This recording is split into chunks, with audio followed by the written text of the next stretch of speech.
सभी को नमस्कार। मौलिक अधिकार हम पढ़ रहे हैं।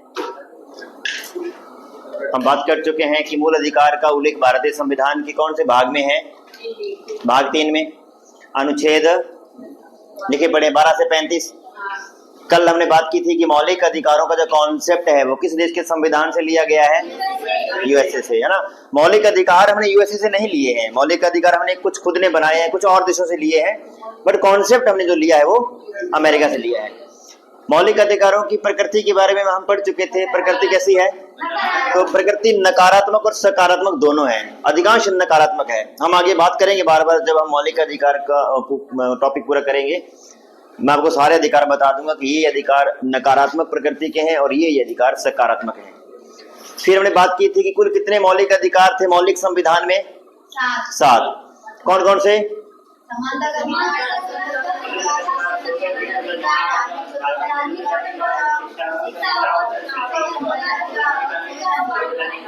बिल्कुल यही थे। समानता का अधिकार, स्वतंत्रता का अधिकार, शोषण के विरुद्ध अधिकार, धार्मिक स्वतंत्रता का अधिकार, शिक्षा व संस्कृति का अधिकार, इसके बाद में होता है संपत्ति का अधिकार और संवैधानिक उपचारों का अधिकार। संपत्ति के अधिकार का उल्लेख अनुच्छेद 31 में था। हमने 44वां संविधान संशोधन किया 1978 में। प्रधानमंत्री मोरारजी देसाई थे इस समय। और जो आर्टिकल 31 में राइट टू प्रॉपर्टी था, इसको हमने कहां पे ले गए? अनुच्छेद 300A में। ये मौलिक अधिकार था, इसको हमने बना दिया कानूनी अधिकार या विधिक अधिकार कह सकते हैं। अपने विधिक अधिकार बना दिया। यानी वर्तमान में संपत्ति का अधिकार आपके भाग 3 के अंतर्गत मौलिक अधिकार नहीं है। संपत्ति का अधिकार आपके अनुच्छेद 300A या 300 के अंतर्गत विधिक या लीगल राइट है कि कानून की सीमाओं के भीतर रहते हुए आप कब, कहां, कैसे और कितनी संपत्ति रख सकते हैं। फिर हम बात कर रहे थे कि मौलिक अधिकार हमें राज्य के विरुद्ध प्राप्त है और हमने आर्टिकल 12 में बात की थी कि राज्य है क्या। राज्य शब्द की जो परिभाषा है वो अनुच्छेद 12 में है। राज्य किसे कहते हैं? तो ऐसी संस्था जिसकी स्थापना सरकार ने की है, या ऐसी संस्थाएं जिसकी स्थापना तो भले सरकार ने नहीं की है लेकिन सरकार से डायरेक्टली इनडायरेक्टली वित्तीय सहायता जो ले रही है, वो संस्था राज्य है ना। जितने सरकारी स्कूल हैं, कॉलेज हैं, हॉस्पिटल हैं, बस हैं, ट्रेन है, कुछ भी है, वो सब राज्य की श्रेणी में आता है। जो प्राइवेट संस्थाएं हैं जो राज्य से किसी भी तरीके से डायरेक्टली इनडायरेक्टली वित्तीय सहायता नहीं लेती है, वो राज्य शब्द की परिभाषा में नहीं आती। हम कल बात कर रहे थे कि यह अकेडमी राज्य शब्द की परिभाषा में नहीं आती। अतः बहुत सारे मौलिक अधिकार आपको यहाँ पर प्राप्त नहीं है। शोषण के विरुद्ध अधिकार है आपको? मैं आपका 3 घंटे शोषण करने वाला हूँ, अधिकार नहीं है आपको। यहां तक हम पढ़ चुके थे। नहीं, हमने 13 भी पढ़ लिया था ना। अनुच्छेद 13 मैंने आपको पहले बताया कि न्यायिक पुनरावलोकन क्या होता है। मैंने बताया कि सरकार के 3 अंग होते हैं, व्यवस्थापिका, कार्यपालिका और न्यायपालिका। व्यवस्थापिका कानूनों का निर्माण करती है और अगर हमारी व्यवस्थापिका ने कोई ऐसे कानून का निर्माण कर दिया है जो हमारे संविधान का उल्लंघन करता है या संविधान के खिलाफ है, तो न्यायपालिका उसकी जांच करके उसको रद्द कर देगी। इसको न्यायिक पुनरावलोकन कहते हैं। भारतीय संविधान के किसी भी अनुच्छेद में न्यायिक पुनरावलोकन शब्द उल्लेखित नहीं है, लेकिन अनुच्छेद 13 के अंतर्गत जो कॉन्सेप्ट है, मैं अभी बताने वाला हूं आपको। अनुच्छेद 13 के अंतर्गत जो कॉन्सेप्ट लिखा हुआ है वो वही कॉन्सेप्ट है जो न्यायिक पुनरावलोकन का होता है। वैसे तो अनुच्छेद 13 थोड़ा लंबा चौड़ा है, मैं आपको थोड़ा शॉर्ट में बता देता हूं। 13(1), 13(2), 13(3), 13(4) पढ़ी। 13(1) देखो, संविधान हमारा जो लागू हुआ कब हुआ? 26 जनवरी 1950। और संविधान के लागू होने से पहले भी कुछ कानून थे और संविधान के लागू होने के बाद भी कुछ कानून है। मैं पहले आपको कानून और संविधान में थोड़ा सा अंतर समझा दूं। संविधान वो है जो हमने 26 जनवरी 1950 को एक तैयार पुस्तिका लिखी, वो संविधान है। उसमें सब कुछ नहीं है, उसके बाहर बहुत सारे कानून हैं। शिक्षा का अधिकार अधिनियम 2009 बनाना वो एक कानून है, वो संविधान में नहीं है, संविधान से बाहर है। सूचना का अधिकार अधिनियम 2005 संविधान से बाहर एक कानून है। घरेलू हिंसा रोकथाम अधिनियम, पॉक्सो अधिनियम, ये जो सारे अधिनियम होते हैं ना, आप कभी बस में यात्रा कर रहे हो, लिखा होता है बिना टिकट यात्रा करने पर 1 महीने कैद, 250 रुपए जुर्माना वगैरह वगैरह, उसमें लिखा था मोटर अधिनियम 1989, तो वो भी क्या है? ये कानून है। है ना। बहुत सारे कानून हैं जो कि संविधान के बाहर हैं, संविधान के अलावा हैं, उनको अपने कानून कहते हैं। अगर हमारी संसद ने कुछ ऐसा कानून बना दिया, मान लीजिए, जो हमारे संविधान का उल्लंघन करेगा, तो न्यायपालिका उसको रद्द करेगी। ये हमने पढ़ रखा है, क्योंकि संविधान का संरक्षण करने का जो काम है वो किसका है? न्यायपालिका का है। प्रश्न आया था पिछली बार रीट में कि संविधान का संरक्षक या अभिभावक किसे कहते हैं? न्यायपालिका। उसमें लिखा था कार्यपालिका, व्यवस्थापिका, न्यायपालिका, इलेक्शन कमीशन। तो न्यायपालिका संविधान का संरक्षण करने का काम जो है, संविधान का अभिभावक एक तरीके से हम कह सकते हैं, वो न्यायपालिका है। तो अब अगर संविधान जो हमारा लागू हुआ, संविधान के लागू होने से पहले के जो कानून थे, शब्दों को समझते जाना, हमने कुछ कानून बना रखे हैं संविधान के बनने से पहले और वो लागू है। संविधान बाद में बनाया गया है। जब हमने संविधान बनाया तो इसके लिए आवश्यक तो है नहीं कि पहले सारे कानूनों को पढ़े और फिर ऐसा संविधान बनाए कि आपस में टकराव की स्थिति में ना हो। वो बात समझ में आ रही है क्या? संविधान के लागू होने से पहले के कुछ कानून हैं, क्लियर। और अब हम संविधान बना रहे हैं तो हमने सारे कानून थोड़ी ना पढ़े कि भाई हम संविधान बना रहे हैं तो आपस में टकराव की स्थिति में ना हो। हमने संविधान बना दिया। और अगर कोई कानून ऐसा है जो संविधान के लागू होने से पहले का है और वो हमारे संविधान का विरोध करने लगे, तो दोनों में से कोई एक रहेगा, दोनों तो रह नहीं सकते। तो संविधान रहेगा कि कानून रहेगा? या मैं यूं कहूं कि संविधान का वो प्रावधान कैंसिल होगा कि उस कानून का वो प्रावधान कैंसिल होगा? कानून का। तो अनुच्छेद 13(1) ये कहता है कि संविधान के लागू होने से पहले का कोई कानून है और वो लागू है। हमने संविधान बनाया और संविधान बनाते ही हमें पता चला कि उसमें कुछ कॉन्सेप्ट ऐसे हैं जो आपस में टकराव की स्थिति में आ गए हैं, तो जो कानून बने हैं, भले वो पहले बने हैं, उस कानून के वो प्रावधान अपने आप निष्क्रिय हो जाएंगे जो हमारे संविधान का उल्लंघन करते हैं। कोई ऐसा कानून आपकी नजर में है जो संविधान के लागू होने से पहले बना हो और आज भी चल रहा हो?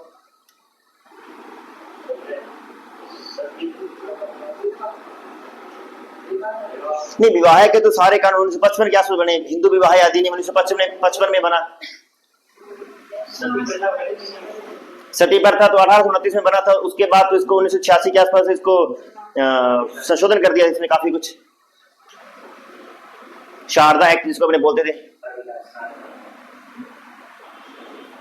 कोई एक ऐसा कानून जो आपकी नजर में हो या वो चल रहा हो अभी? शिक्षा का कानून तो हमने 2009 में बनाया, अब तो नई एजुकेशन पॉलिसी बना दी 2022 में।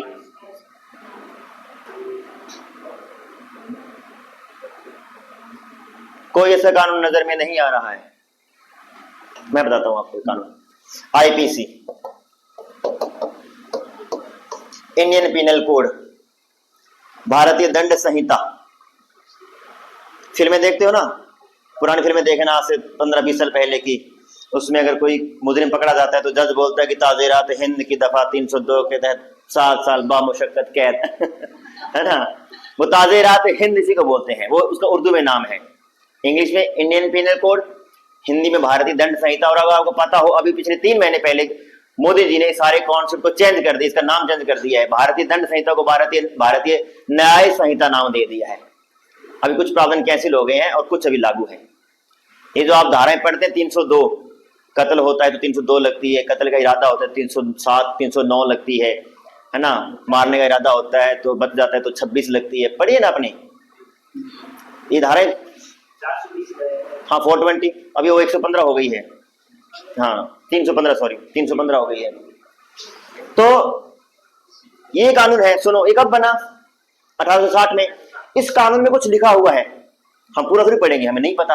हमने संविधान बना दिया, फिर पता चला कि इस कानून की कोई धारा और हमारे संविधान का कोई अनुच्छेद टकराव की स्थिति में हो गए हैं, तो कौन रद्द होगा? कानून। क्या ये न्यायिक पुनरावलोकन नहीं हुआ? न्यायिक पुनरावलोकन में क्या होता है?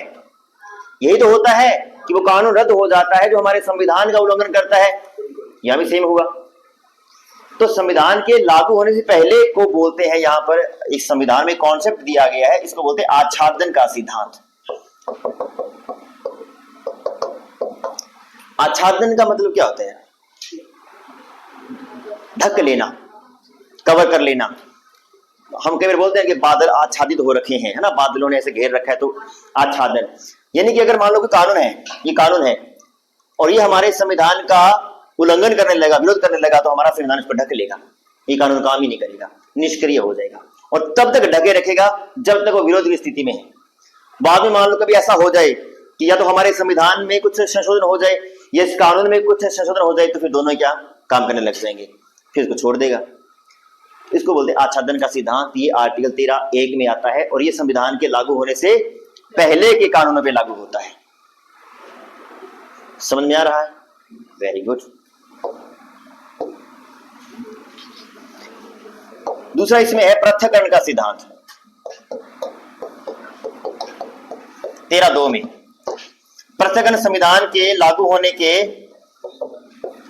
बाद के कानूनों पे लागू होता है।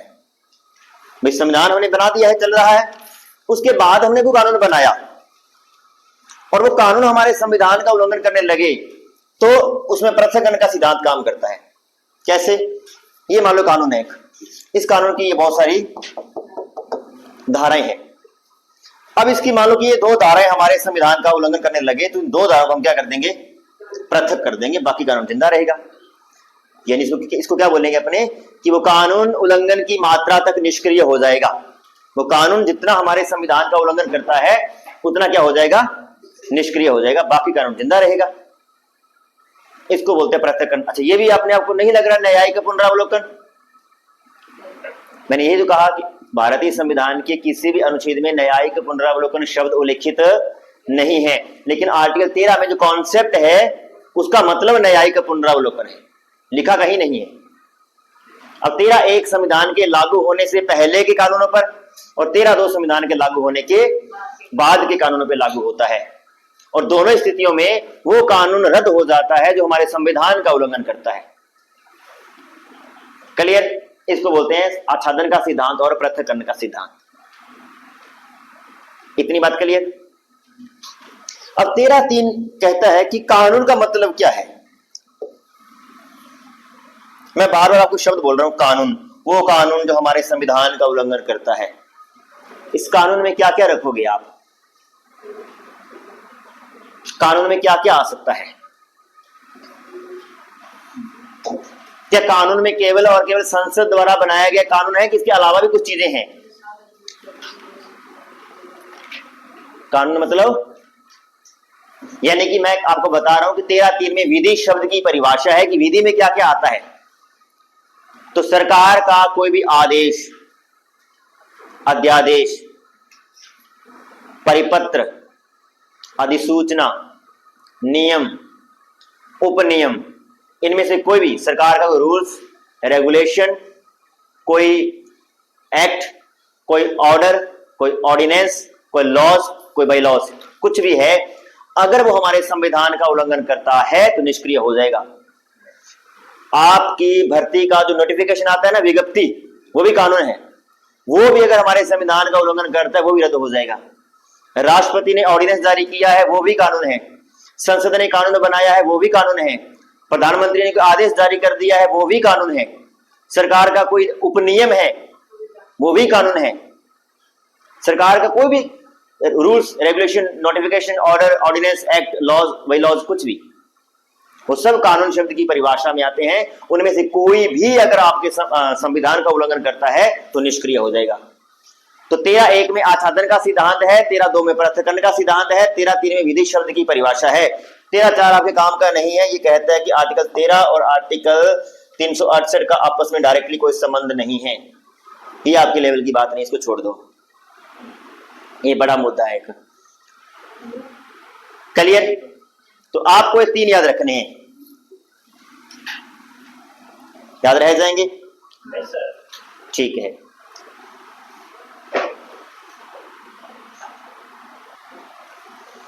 पहला अधिकार है हमारा समानता का अधिकार, अनुच्छेद 14 से 18, जिसमें हम पढ़ेंगे पहले अनुच्छेद 14। 2 बातें हैं। पहला, इसमें विधि के समक्ष समानता। तो पहला तो प्रश्न ये बनेगा, विधि का मतलब क्या है? सरकार के नियम, आदेश। अब विधि का मतलब मैं अभी बता के गया हूं, सरकार का कोई रूल्स, कोई रेगुलेशन, कोई ऑर्डर, कोई ऑर्डिनेंस, कोई नोटिफिकेशन, कोई लॉज, कोई बाई लॉज और कस्टम, इनमें से कोई भी है वो क्या है? विधि है। आपकी भर्ती परीक्षा का नोटिफिकेशन आएगा तो वो क्या है? विधि है, उसमें समानता होगी कि नहीं होगी? ये उसमें ऐसा होगा कि इस कैटेगरी के लोग तो फार्म भर सकते हैं और इस कैटेगरी के फार्म नहीं भर सकते। ग्रामीण तो फार्म भर सकते, शहरी नहीं भर सकते, लेडीज तो भर सकती, जेंट्स नहीं भर सकते। ऐसा तो नहीं होता कभी भी, है ना? ये विधि है। सरकार ने कोई आदेश जारी कर दिया, वो भी क्या है? विधि है। अभी सरकार ने, हमारी राज्य सरकार ने, आपको पता होगा 1 लाख भर्तियां दे रही है, शानदार। आपको खुश हो जाना चाहिए। आपको बहुत शानदार वाली 1 लाख भर्ती मिलने वाली है, जिसमें से 27,000 तो सफाई कर्मी रख रहे हैं अपने। 27,000 तो सफाई कर्मी, जिसके लिए बकायदा एक परीक्षा होगी। चतुर्थ श्रेणी कर्मचारी की भर्ती आ रही है अलग से। सफाई कर्मी के अलावा चतुर्थ श्रेणी कर्मचारी जो चपरासी वगैरह होते हैं, उसकी भर्ती आ रही है। खुश क्यों नहीं हो रहे रे? 1 लाख भर्ती का पिटारा खोला है राज्य सरकार ने आपके लिए, मुंह लटकाए बैठे हो।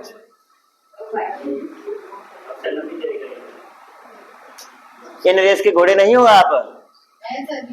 सफाई कर्मचारी में, मैं सही बताऊं, सफाई कर्मचारी में मैंने खुद ने ऐसा देखा है कि MA BEd किए हुए लोगों ने फार्म भरे हैं। ये हमारे बेरोजगारी का आलम है, इसकी नौकरी जहां मिले ले लो। तो विधि के समक्ष समानता है, तो सफाई कर्मचारी की भर्ती होगी, सबको अधिकार है, सब फार्म लगा सकते हैं।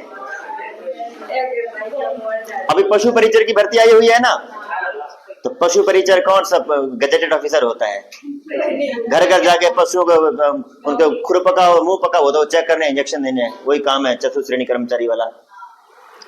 लेकिन पशु परिचर है, उसमें थोड़ा सा नाम उसका सम्मानजनक है। तो विधि के समक्ष समानता है, इसका मतलब यह है कि विधि के ऊपर कोई नहीं है। दूसरा बात इसका यह होगा कि मान लीजिए किसी ने जुर्म कर दिया कोई, अब 2 जनों ने मिलकर जुर्म किया, 2 लोग थे, इसमें एक तो जेंट्स था, एक लेडीज था, दोनों ने मिलकर जुर्म किया, दोनों का बराबर रोल है। सजा कैसे मिलेगी? महिला को आरक्षण होगा 33%, सजा बराबर होगी। या ऐसा होगा कि पुरुष को तो लटका दो, महिला को थोड़ा सा हल्की सजा दो, ऐसा तो होगा क्या? अगर पुरुष को फांसी होगी तो महिला को भी होगी, सीधी सी बात है। या आप यूं मान लो कि एक जनरल और एक SC ने मिलकर जुर्म किया, तो SC को आरक्षण होगा कि इसको बेचारे को थोड़ी सजा दो, और इसको थोड़ी सी फांसी दे दो, या पतले रस्से से फांसी दे दो, और दूसरी कैटेगरी का तो लटका दो। ऐसा होता है क्या? या गरीब अमीर ने मिलकर जुर्म किया, तो ये तो गरीब है आर्थिक आधार पे, तो इसको कम। विधि के समक्ष, क्योंकि विधि के दिमाग में क्या है? पट्टी बंदी है, वो तो देख ही नहीं रही कि लड़का है कि लड़की है, SC है कि जनरल है, और गरीब है कि अमीर है। वो तो देख रही है कि भाई जुर्म किया है, दंड देना है। देखा ना फिल्मों में, न्याय की देवी अंधी होती है।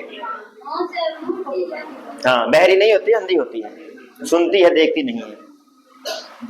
तो विधि के समक्ष समानता है, इसका मतलब विधि सर्वोच्च है। विधि क्या है?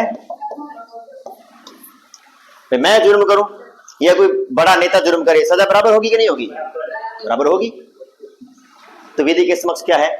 समानता है। दूसरा ये कह रहा है कि विधि के समक्ष क्या करना है? अपने को थोड़ा संरक्षण देना है, यानी भेदभाव करना है। थोड़ा सा क्या भेदभाव किया जा सकता है? क्या कानून कोई सुविधा जब आपको दे रहा है तो क्या वो भेदभाव कर सकता है? क्या करना चाहिए? क्या करना चाहिए कि नहीं करना चाहिए? करना चाहिए। नहीं, मैं आप पे छोड़ रहा हूं, हम करते क्या है और कर सकते क्या है उसको छोड़ो। कि जब कानून आपको कुछ सुविधाएं उपलब्ध करवा रहा है तो उसमें भेदभाव होना चाहिए कि नहीं होना चाहिए? अनुच्छेद 15 है सामाजिक भेदभावों का अंत, यानी कि समाज के अंदर जो भेदभाव है वो नहीं करने हैं। अब आप मुझे बताइए कि आर्टिकल 14 का फर्स्ट क्लॉज कह रहा है कि किसी भी प्रकार का भेदभाव नहीं करना। सेकंड कह रहा है कि संरक्षणात्मक भेदभाव करना है, और 15 फिर कह रहा है कि नहीं करना। भेदभाव करना है कि नहीं करना? तो ये कंडीशन पर है। ये कह रहा है समाज के अंदर जो भेदभाव है, कौन से वाले? धर्म, जाति, लिंग, जन्म स्थान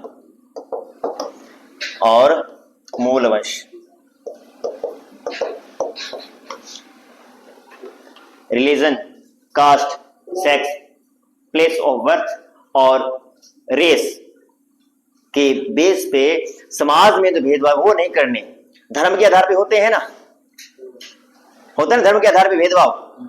जाति के आधार पर, जाति के आधार पे तो बहुत ही होता है।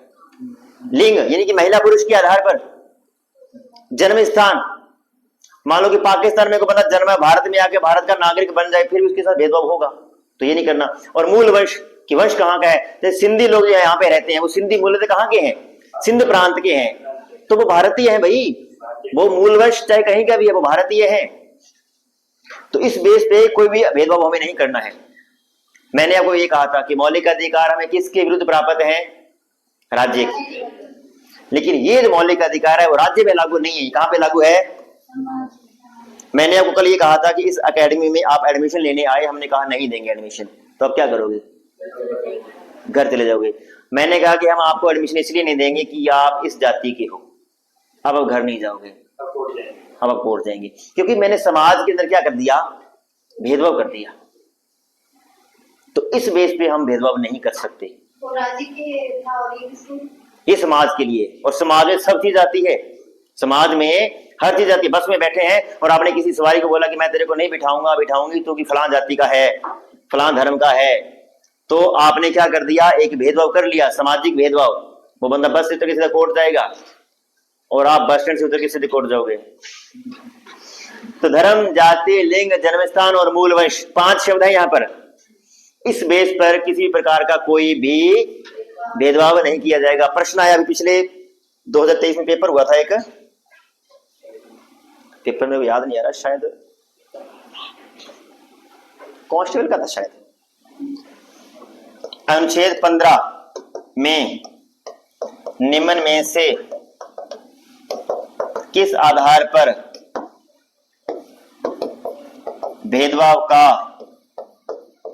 भेदभाव के निषेध का उल्लेख नहीं है।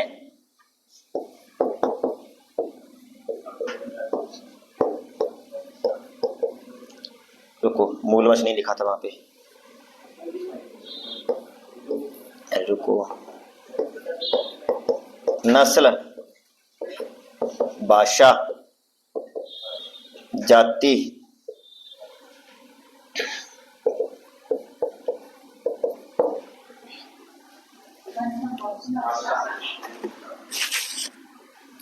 अनुच्छेद 15 में निम्न में से किस आधार पर भेदभाव के निषेध का उल्लेख नहीं किया गया है। नस्ल है, कहाँ है नस्ल, मूल वंश, बिल्कुल। अधिकांश लोगों ने नस्ल किया क्योंकि हमें लगा नस्ल तो पशुओं की होती है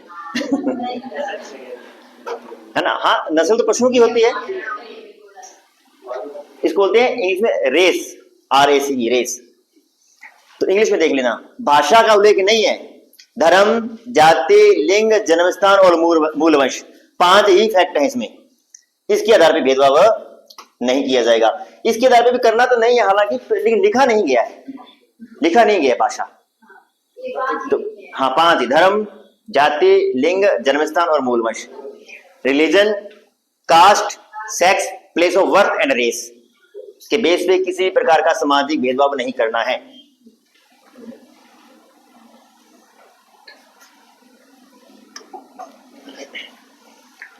सभी जो सार्वजनिक स्थल हैं, सभी सार्वजनिक स्थल जैसे तालाब, कुएं आदि समाज के सभी वर्गों के लिए खुले रहेंगे। कोई भी सारा, मेरे घर का कुआं है तो मैं किसी को पानी नहीं भरने दूंगा, मेरी मर्जी है, वहां ये नहीं चलेगा। कुआं पब्लिक का है और आप कहोगे नहीं, इस पे तो फलां जाति का अधिकार है और आप नहीं है इसमें पानी पी सकते। डॉक्टर अम्बेडकर का आपने महार जल सत्याग्रह पढ़ा होगा 1927, है ना। कुआं पब्लिक था, पब्लिक का था, और कुछ लोगों ने कहा कि कुआं तो इस जाति विशेष का है और ये जाति विशेष यहाँ से पानी नहीं पी सकती। तो डॉक्टर अम्बेडकर ने वहां से पानी पिया, पिलाया, एक आंदोलन किया था जिसको बोलते हैं महार जल सत्याग्रह 1927 में। तो कुछ सार्वजनिक स्थल जो है, अब जो स्कूल है, सरकारी स्कूल है, उसमें आप धर्म, जाति, लिंग, जन्मस्थान, मूल वंश नहीं कर सकते। ठीक है, सरकारी बस है उसमें नहीं कर सकते। हाँ, आपका घर है या कोई प्राइवेट प्रॉपर्टी है वहां पे आप कर सकते हैं। तो सभी सार्वजनिक स्थल, तालाब, कुएं आदि समाज के सभी वर्गों के लिए खुले रहेंगे। ये प्रश्न भी आया था कि सभी सार्वजनिक स्थलों को सभी समुदायों के लिए खुला रखने का उल्लेख भारतीय संविधान का कौन सा अनुच्छेद करता है? तो कौन सा करता है? 15। तो ये रोकता है सामाजिक भेदभावों को। क्लियर? नेक्स्ट है अनुच्छेद 16।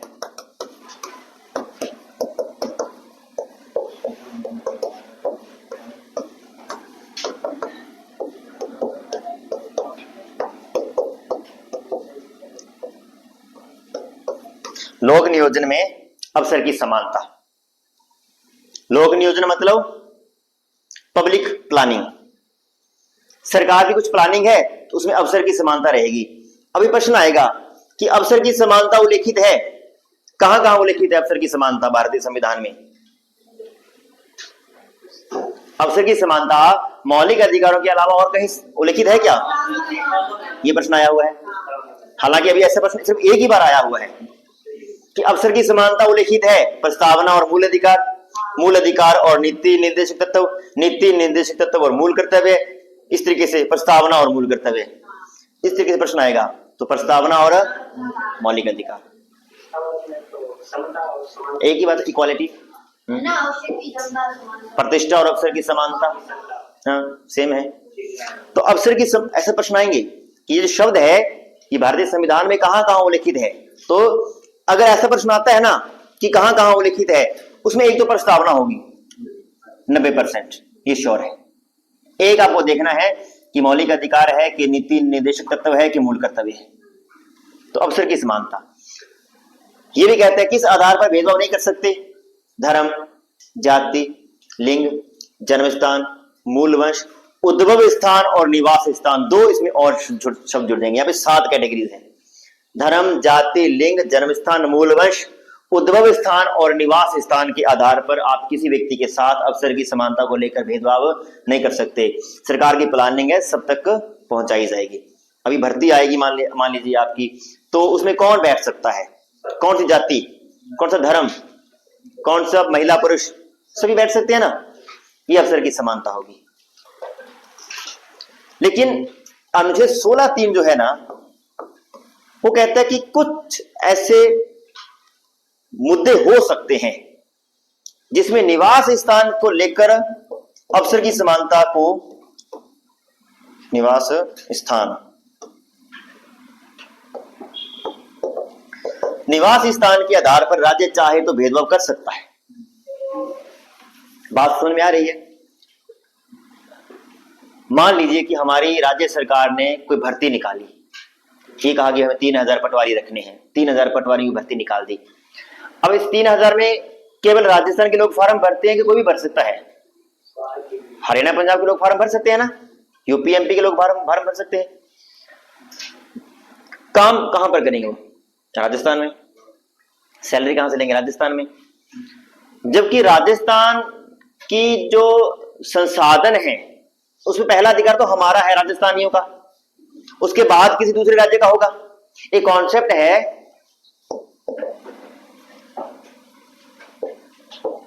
स्थानीय संसाधनों पर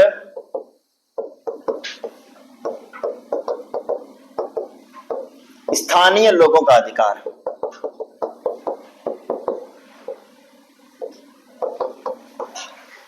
स्थानीय संसाधनों पर स्थानीय लोगों का अधिकार, यानी राजस्थान के कोई संसाधन है तो उस पर पहला अधिकार किसका है? हमारा है।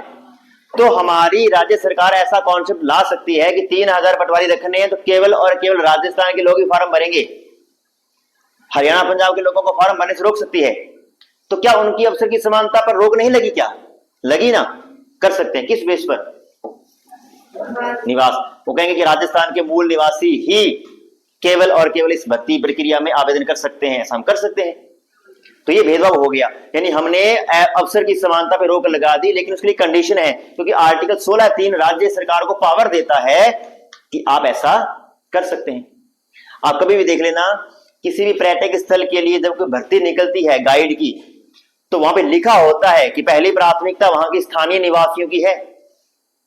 मतलब सरकार की तरफ से भर्ती निकलेगी गाइड की, कोई सरकार का कोई पर्यटक स्थल है, मान लो जोधपुर में निकली, तो पहली प्राथमिकता तो जोधपुर शहर के निवासियों की होगी, फिर पूरा जोधपुर जिला, उसके बाद बाकी राजस्थान आएगा। तो क्या ये अवसर की समानता पर प्रतिबंध नहीं है क्या? है, बट हो सकता है किस बेस पर? निवास स्थान के आधार पर।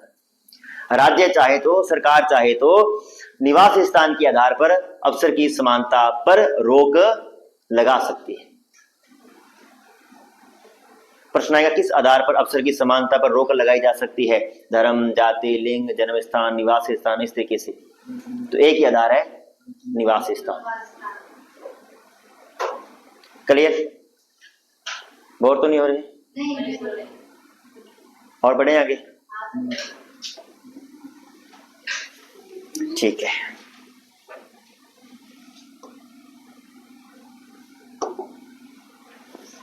सोलह 4 पेन कॉपी रख दो एक बार के लिए।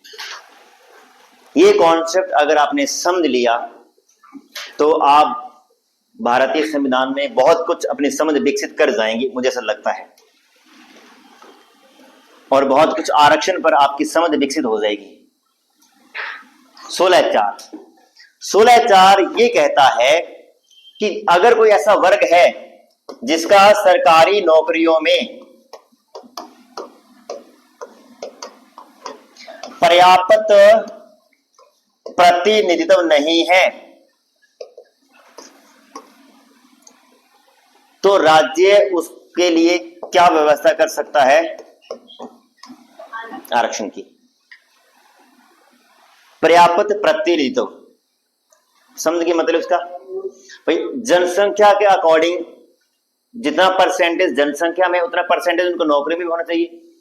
अब मान लीजिए कोई कम्युनिटी है, कोई भी मान लीजिए XYZ, उसकी जनसंख्या टोटल जनसंख्या का 25% है और नौकरी में उसका रोल कितना है?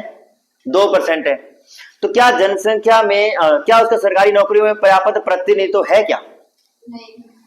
अब एक कम्युनिटी का जनसंख्या 10% है और नौकरी 50% है, इसके पास क्या हो गया? ज्यादा हो गया इसका प्रतिनिधित्व। तो अनुच्छेद 16(4) कहता है कि अगर कोई वर्ग है जिसका सरकारी नौकरियों में पर्याप्त प्रतिनिधित्व नहीं है, तो राज्य उसके लिए आरक्षण की व्यवस्था कर सकता है, बशर्ते यानी कि शर्त क्या है कि वह जो वर्ग है वो सामाजिक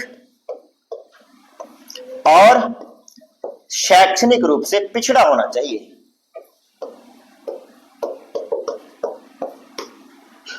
अब मान लीजिए ब्राह्मण वर्ग है, मान लीजिए ब्राह्मण कम्युनिटी है।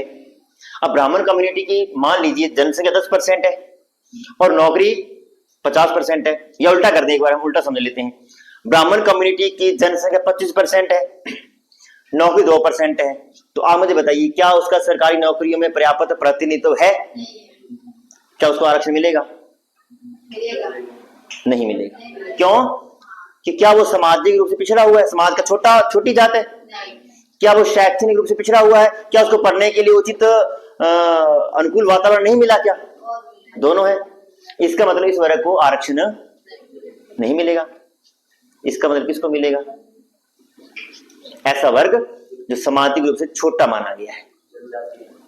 हाँ, अनुसूचित जाति है, जनजाति है, OBC है, ये सारे इसमें आ जाएंगे, उसको मिलेगा आरक्षण। दोनों बातें होनी चाहिए, सरकारी नौकरी में पर्याप्त प्रतिनिधित्व भी ना हो और सामाजिक और शैक्षणिक रूप से पिछड़ा भी हो, उसको आरक्षण मिलेगा। इस बेस पे सबसे पहले आरक्षण मिला 1951 में, इसको SC ST इनको आरक्षण मिलेगा 1951 में, क्योंकि दोनों कंडीशन पूरी कर रहे थे।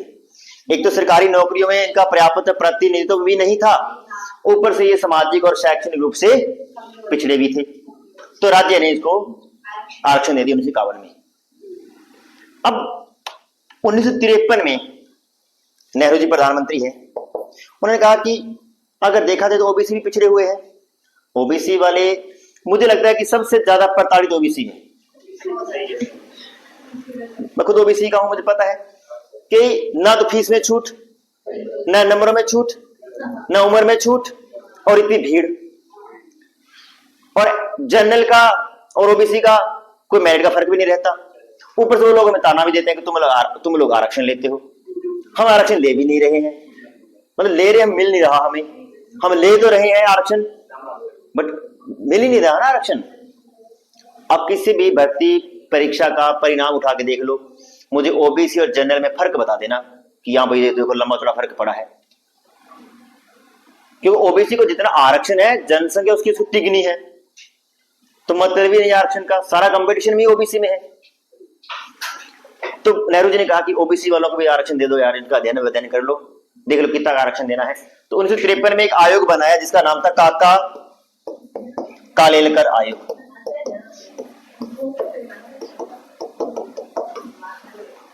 पानी है किसमें? काका कालेलकर आयोग बनाया। प्रश्न आएगा काका कालेलकर आयोग का संबंध किससे है?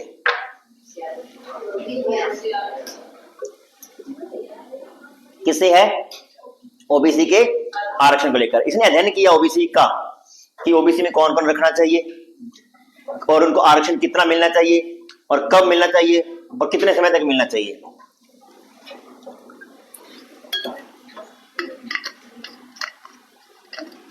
इसने अध्ययन किया, लेकिन इसने रिपोर्ट जो रखी वो कुछ खास उल्लेखनीय नहीं हमारे लिए। तो काका कालेलकर आयोग के बारे में आपको इतना ही याद रखना है कि इस आयोग ने ओबीसी के आरक्षण को लेकर अध्ययन करना था और इसका गठन 1953 में हुआ, गठन किया नेहरू जी ने। इतना ही, बात खत्म। अब उसके बाद में कांग्रेस ने कभी भी ओबीसी आरक्षण की बात नहीं की। 1900, मैं यहां पे थोड़ा सा आगे चलता हूं,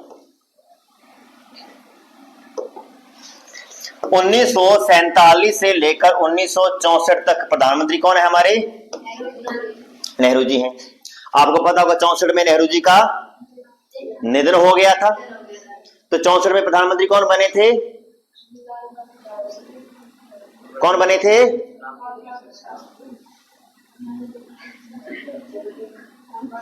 सबने स्टेटस टेक के होंगे आज। लाल बहादुर शास्त्री जी का जन्मदिन है और ये है और वो है, और घने भाषण भी दिए होंगे, सुने होंगे, लेकिन मुद्दे की बात किसी ने नहीं की। 1964 से लेकर 1966 तक प्रधानमंत्री कौन थे? शास्त्री जी थे।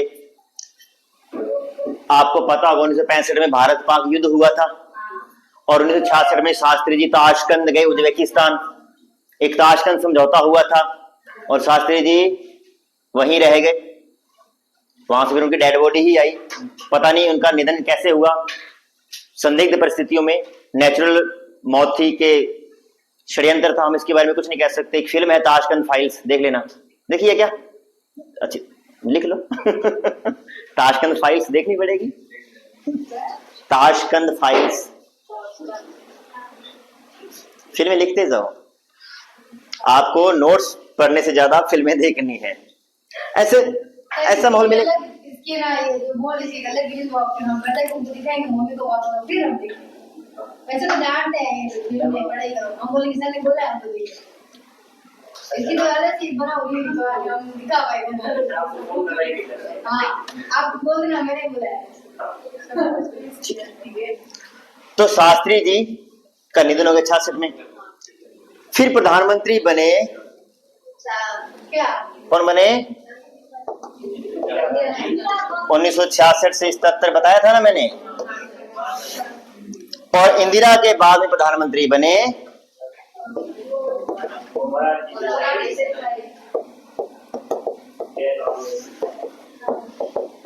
1977 से 80 लिख लेते हैं, हालांकि चौधरी चरण सिंह भी आए थे 6 महीने के लिए बीच में।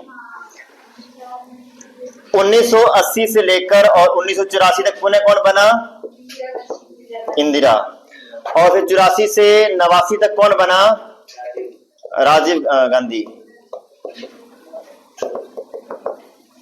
फिर 89, 90, 91 में 2-3 प्रधानमंत्री बने और 91 से 96 तक बने थे नरसिम्हा राव। हमें इतना देखना सिर्फ। 53 में बना काका कालेलकर आयोग। उसके बाद में 64 तक नेहरू जी ने कोई ध्यान नहीं दिया। लेकिन आपको मैं थोड़ा सा यहाँ पे एक और बता दूं कि नेहरू जी के निधन के बाद और शास्त्री जी के पद ग्रहण करने से पहले बीच में एक और प्रधानमंत्री बना था। कौन बना था? शब्दों को समझिए। नेहरू जी के निधन के जस्ट बाद और शास्त्री द्वारा प्रधानमंत्री बनने के जस्ट पहले, इस टाइम पीरियड में एक प्रधानमंत्री बना था बीच में।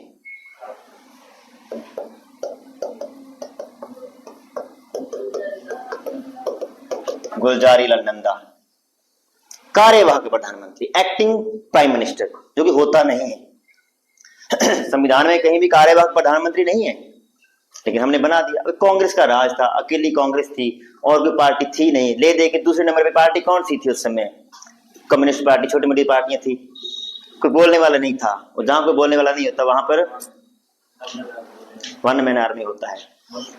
66 में शास्त्री जी का निधन हो जाना और 66 में इंदिरा गांधी जी द्वारा प्रधानमंत्री पद की शपथ लेने के बीच में एक और प्रधानमंत्री आता है। कौन आता है? सेम गुलजारी लाल नंदा 2 बार कार्यवाहक प्रधानमंत्री बने। प्रधानमंत्री में नहीं गिनेंगे इनको, कार्यवाहक प्रधानमंत्री में गिने। तो न तो नेहरू जी ने कभी जिक्र किया कांग्रेस ओबीसी के आरक्षण का 1953 के बाद। गुलजारी लाल नंदा तो वैसे बेचारे टाइम पास के लिए लाए गए थे। नए शास्त्री जी को टाइम वैसे नहीं मिला। 1965 में भारत पाक युद्ध हुआ, उधर से निकले ताशकंद चले गए, वहां से निकले नहीं, तो ये बेचारे वैसे ही उलझे रहे। 66 में इंदिरा गांधी को अपना ही काम करना था। इंदिरा गांधी को क्या करना? पूरे शासन को अपने कब्जे में लेना था। सही में ना, इस समय कांग्रेस के अध्यक्ष पता कौन थे? के कामराज। और के कामराज को ना यूं लग रहा था कि अध्यक्ष मैं हूं तो प्रधानमंत्री होना चाहिए कमजोर, मतलब मौन टाइप, कुछ ना बोले, जैसे मैं कहूं वैसा बोले। और इंदिरा गांधी को उस समय एक नाम दिया गया था, आपने पढ़ा होगा, गूंगी गुड़िया।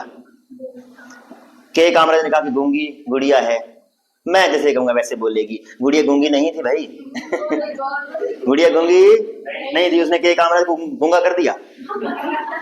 77 तक द्वारा से फिर यानी कि ओबीसी का आरक्षण ठंडे बस्ते में। मोरारजी देसाई प्रधानमंत्री जब बने और बनने से पहले मुद्दा उठाया कि ओबीसी को आरक्षण दिलवाएंगे,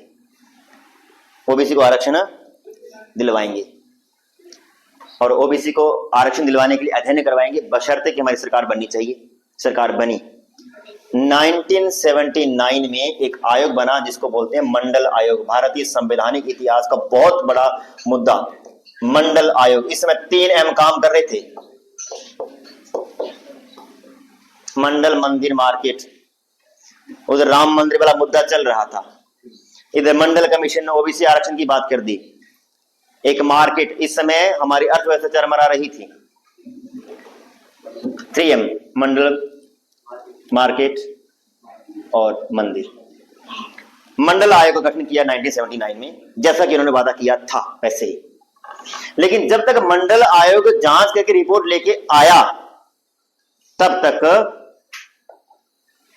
मोरारजी देसाई की सरकार जा चुकी थी। दोबारा से कौन आ गया? और इंदिरा को मंडल आयोग से कोई मतलब। इंदिरा की हत्या हुई 1984 में, तो प्रधानमंत्री कौन बने? इनको भी कोई मतलब नहीं था। 1989 के बाद बीच में छोटे से टाइम पीरियड के लिए प्रधानमंत्री आते हैं, विश्व प्रताप सिंह, वीपी सिंह। वीपी सिंह ने कहा कि मैं अगर बन गया प्रधानमंत्री तो टेंशन ना लो, मंडल आयोग की रिपोर्ट लागू करवा देंगे। प्रधानमंत्री बने।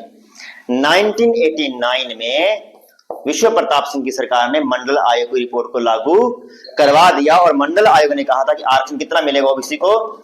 27%। 1989 में ओबीसी को 27% आरक्षण मिल गया सरकारी नौकरियों में।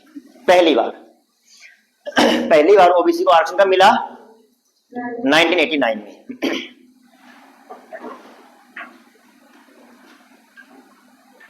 इसको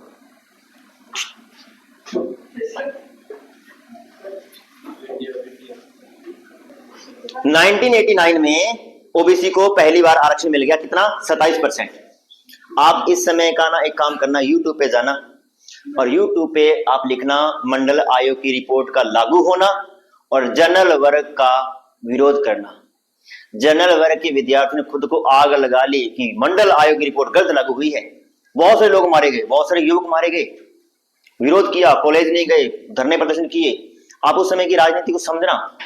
इस समय की राजनीति का मतलब था कि शेर की गुफा में हाथ डालना।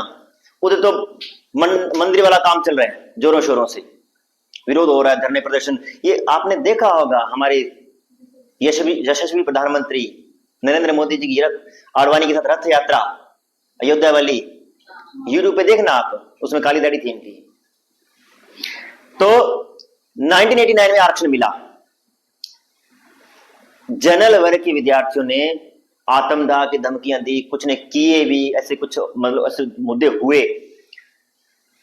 तो 1991 में जाकर प्रधानमंत्री बने द्वारा से कांग्रेस के। कौन बने 1991 में? कौन बने? नरसिम्हा राव। नरसिम्हा राव ने कहा टेंशन मत लो, आपको आरक्षण दे देंगे। कितना? 10%। किस आधार पर? आर्थिक आधार पर। नरसिम्हा राव ने कहा कि कुछ वर्ग ऐसे हैं जो आर्थिक आधार पर पिछड़े हुए हैं, उनको आरक्षण मिलना चाहिए, और 10% आरक्षण दे दिए। किसको? जनरल वर्ग को। जनरल वर्ग को 10% आरक्षण सबसे पहले कब मिला? 1991 में। किसने दिया? कांग्रेस ने। ये सारा जब प्रकरण चल रहा था तो एक केस गया हमारे सुप्रीम कोर्ट में।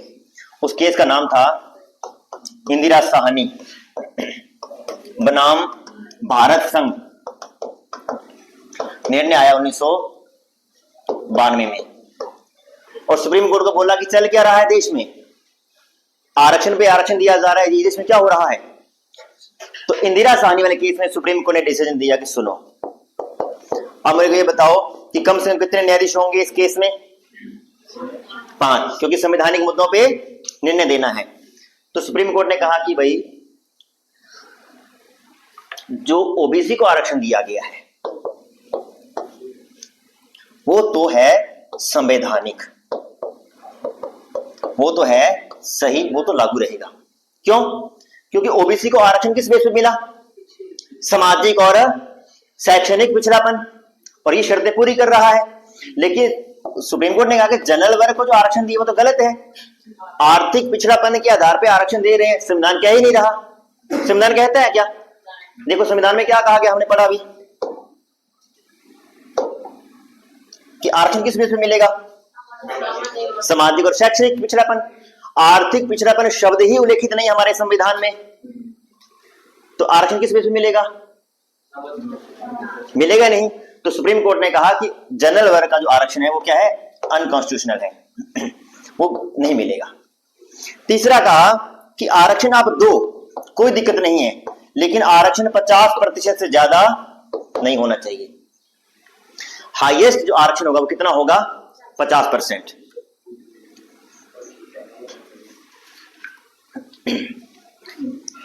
चौथा कहा गया कि पदोन्नति में आरक्षण नहीं होगा। पदोन्नति जानते हो ना? प्रमोशन। कि जैसे मान लीजिए कि 3 लोग हैं, मैं उदाहरण से समझा देता हूं। 3 लोग हैं, एक एससी है, एक ओबीसी है और एक जनरल है। इसने काम किया 12 साल, इसने 10 साल, इसने 8 साल। किसका पहले प्रमोशन होना चाहिए? लेकिन अगर आरक्षण मिलेगा तो पहले किसका होगा? तो सुप्रीम कोर्ट ने कहा कि भाई एक बार आरक्षण मिल गया, आरक्षण का लाभ लेके आपने नौकरी ले ली, अब पदोन्नति में आरक्षण नहीं मिलेगा।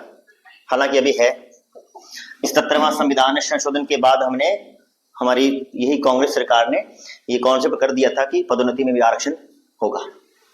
और 5वां कहा गया कि क्रीमिलियर को आरक्षण नहीं होगा। क्रीमिलियर तो जानते हैं ना? क्रीमिलियर,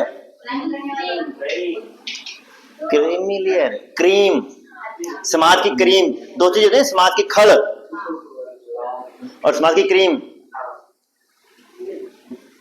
क्रीम का मतलब होता है कि एक ऐसी कम्युनिटी ओबीसी के अंतर्गत जो कि उनकी 8 लाख से अधिक आय है, तो उनको थोड़ी आरक्षण देंगे। भाई आरक्षण किसको मिलना चाहिए? गरीबों को। उनके पास संसाधन है तो उनको आरक्षण नहीं मिलेगा। अब कोई नेता है, अब नेता के बेटे को थोड़ी आरक्षण मिलेगा, तो उसको आरक्षण नहीं मिलेगा। और ये क्रीमिलियर जो तय होता है, आपको बता दूं मैं, ये आपके पिता से तय होता है। आपके पिताजी मान लीजिए कि छोटे मोटे कोई किसान या मजदूर ऐसा कुछ हैं, आप भले आईएएस बन जाओ, आप क्या होंगे? Non creamy layer. और आपकी जो संतानें होगी वो क्रिमिलियर होगी, क्योंकि पिता की, मतलब मैं फर्स्ट ग्रेड ऑफिसर हूं, अधिकारी हूं मान लीजिए, तो मैं नॉन क्रिमिलियर होऊंगा हमेशा ही, और मेरी जो संतानें होगी वो क्रिमिलियर होगी हमेशा ही। तो क्रिमिलियर को आरक्षण नहीं होगा, ये कहा गया इंदिरा साहनी वाले केस में। लेकिन अभी आप बताइए कि सामान्य वर्ग को 10% आरक्षण है कि नहीं है? है ना? कौन से वाला? EWS है ना, अभी मोदी जी ने दिया ना। अब मोदी जी ने भी नरसिम्हा राव सरकार को फॉलो किया। मोदी जी ने कहा कि हम भी 10% आरक्षण देंगे सामान्य वर्ग को, लेकिन 10% आरक्षण देंगे तो यहाँ पे क्या बोला गया था कि आप आर्थिक आधार पे आरक्षण नहीं दे सकते। क्यों नहीं दे सकते? क्योंकि संविधान में आर्थिक पिछड़ापन शब्द ही उल्लेखित नहीं है। तो मोदी जी ने कहा कि पहले शब्द ही उल्लेखित कर देते हैं, तो संविधान का संशोधन किया 103वां, और यहाँ पे एक और शब्द लिख दिया, ये लो, अब 2 आरक्षण मिले। और उसके बाद में सामान्य वर्ग को 10% आरक्षण दे दिया, यानी अब पिछड़ेपन कितने हैं हमारे संविधान में? 3। अगर कोई वर्ग जिसका सरकारी नौकरियों में पर्याप्त प्रतिनिधित्व नहीं है तो उसको राज्य या सरकार यूं कहें कि आरक्षण देगी, बशर्ते कि वह वर्ग सामाजिक, शैक्षणिक या आर्थिक आधार पर पिछड़ा हुआ। अब संविधान ये बात कह रहा है, अब आप आरक्षण दो, तब सुप्रीम कोर्ट कुछ नहीं कर सकता, क्योंकि सुप्रीम कोर्ट संविधान को फॉलो करता है। जब EWS को 10% आरक्षण दिया गया, इसको भी कोर्ट में चैलेंज किया गया कि ये तो इंदिरा साहनी केस का उल्लंघन हो गया। कोर्ट ने कहा कि हम कुछ नहीं कर सकते। संविधान कहता है कि आर्थिक आधार पर आरक्षण दिया जा सकता है, और संविधान में आर्थिक पिछड़ापन शब्द है तो फिर सही है, उस समय नहीं था तो फिर गलत था। तो 103वें संविधान में संशोधन द्वारा वर्ष 2018-19 में सामान्य वर्ग को आर्थिक पिछड़ापन के आधार पर 10% आरक्षण दे दिया गया है, केंद्र में भी और राज्य में भी। ओबीसी को 1989 से 27% आरक्षण है सेंट्रल लेवल पे, और स्टेट लेवल पे कितना है? 21। हमारे राज्य में कितना ओबीसी का आरक्षण? 21% है। और SC ST को आरक्षण कब से प्राप्त है? 51। 3 आंकड़े हो गए। 51 में SC ST, 1989 में ओबीसी, और वर्ष 2019 में जनरल। तो ये हो गया आपका अनुच्छेद 16(4). फिर है अस्पृश्यता या छुआछूत का अंत, यानी कि किसका अंत कर रहे हैं अपने? छुआछूत का। और ये भी समाज में लागू है। अगर किसी ने बोल दिया इस तरीके से कि भाई आपके छूने से मैं अपवित्र हो गया, तो अपवित्र तो हुआ है कि नहीं हुआ, अंदर पक्का हो जाएगा। इसलिए ऐसा कुछ नहीं करना है। ये बात शास्त्री जी ने भी कही थी। आज शास्त्री जी का जन्मदिन उन्होंने कहा था कि इस समय भी अगर कोई व्यक्ति छुआछूत का शिकार है तो भारत को अपना सर झुका देना चाहिए, भारत आजाद नहीं हुआ है। तो ये भावना नहीं होनी चाहिए छुआछूत जैसी। एक कंडीशन में थी ये, किसी को छूने से कोई अपवित्र नहीं होता है। और सही में देखा जाए तो कोई टैग लगा के, वो पीके मूवी में बोलता है ना कि कोई ठप्पा लगा के थोड़ी ना भेजा है कि हम किस कैटेगरी के हैं या किस धर्म विशेष के हैं। ये तो यहाँ पे आके हमने बना लिए हैं। तो अस्पृश्यता या छुआछूत का अंत, एक इसमें कानून बनाया गया, नागरिक अधिकार संरक्षण अधिनियम 1955, और अनुच्छेद 18 जो है वो कहता है उपाधियों का अंत। क्योंकि हमें तो समानता लानी है ना, तो उपाधि नहीं होनी चाहिए कोई। हम सब क्या है? बराबर हैं। कोई बड़ा नहीं है, कोई महाराजा धीराज नहीं है, कोई परमेश्वर नहीं है, कोई परम भटारक नहीं है। सब भारत के नागरिक हैं, हम सब बराबर हैं। तो जितनी भी उपाधियां अंग्रेजों ने या उस समय रियासत काल में लोगों ने ले रखी थी, वो सब उपाधियों का क्या कर दिया गया? समाप्त कर दी। सबको बराबर ले आए, हम सबको इक्वल ले आए हैं। लेकिन कुछ उपाधियां बनी रहेगी। कौन सी? शिक्षा और सैन्य क्षेत्र में, है ना। वहां समानता का मतलब बिल्कुल समानता थोड़ी ना होता है। क्या अगर एक कांस्टेबल जो है वो एक एसआई को सल्यूट कर रहा है, तो क्या एसआई को भी कांस्टेबल को सल्यूट करना चाहिए क्या? क्या आप मुझे नमस्ते बुलाते हैं, आप मेरे पैर छूते हैं मान लीजिए, तो क्या मुझे भी आपके पैर छूने चाहिए क्या? तो ये समानता नहीं है। तो शिक्षा और सैन्य क्षेत्र में हम समानता स्थापित नहीं कर सकते। अब सेना में पोस्ट होती है कि कोई आम आर्मी है, कोई मेजर है, कोई कर्नल है, कोई कमांडर है, कोई कुछ है अलग अलग, तो उसको बराबर नहीं कर सकते अपने। वहां पे आप अपनी उपाधि का प्रयोग कर सकते हैं। आपने पीएचडी कर रखी है, आप लगाओ डॉक्टर अपने नाम के साथ, कौन रोकने वाला है। आप एमबीबीएस हो, एमडी हो, डीएम हो, कुछ भी हो, डॉक्टर लिखते हैं ना अपनी उपाधियां, आप लिखो भले। वहां पर उपाधियों का समापन नहीं हो पाएगा, या नहीं करना है हमें। लेकिन वो उपाधियां जो आपको घर बैठे हुई मिल गई थी कि आप तो क्या हो, परम भट्टारक हो, महाराजा धीराज हो, परमेश्वर हो, पत्नी क्या हो, वो सारी उपाधियां, अरे इतनी उपाधियां थी, इतने लंबे लंबे नाम हो जाते थे, हमने पढ़े हैं हिस्ट्री में। शाहजहां पढ़ा है, शाहजहां क्या नाम था पूरा उसका, अब्दुल मुजफ्फर, शिहाबुद्दीन, मोहम्मद साहब, ईरान शानी, शाहजहां बादशाह गाजी। इतने बड़े बड़े नाम हैं, पढ़ने पड़े। अधिकांश इसकी उपाधियां हैं।